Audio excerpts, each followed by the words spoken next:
So the premise is simple. We watch a film at random, sometimes it's good, mostly it's not. This is Masked Criticisms. I think from the title alone, one can tell which of two basic categories this film belongs in. If one was shit, then yeah, it was shit. Now let's not be too hasty.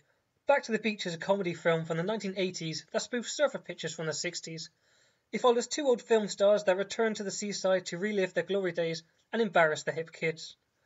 This film is part of a series, but honestly, I had no idea until just now when I looked it up on imdb. You wouldn't need to see the others to understand what the hell was going on. It was so random and unpredictable, and yet cliché at the same time. I guess the ending 10 minutes into the film. However, I would never have imagined Pee Wee Herman to come out of nowhere to sing Surfing Bird, then literally fly away. The whole film had a lot of setups for cameos, but I guess we're just too young to recognise any of them. Except that is for O.J. Simpson.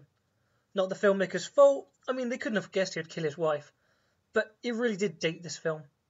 Along with a whole pile of other 80s clichés like skateboards, waist-high thongs, surfing, bad hairstyles. Cocaine. There were no drugs in this film. I meant the director. That would explain the lack of choreography in the dance numbers. Oh yeah, I kind of forgot it was a musical. I suppose that's a good thing though. I can't stand musicals. You liked Frozen. Another thing I have to give this film credit for is that everyone in it is fit.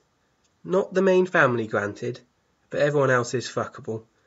Sadly, no BBW chicks though. And since it's on the beach, the girls are in thongs.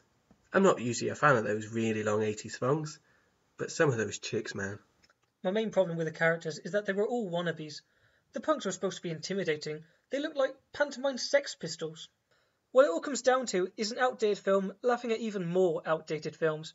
And unfortunately, it really doesn't hold up, as I can't tell what's an 80s cliché and what's a 60s farce. I was thinking of giving this film 6 out of 10, just for the babes alone. But Eisenstein here says I have to rate this entire movie as a whole. So I'm going to have to say 3 out of 10. It's not so much of a beach party, more of a tsunami of shit. What a poetic analogy. 4 out of 10.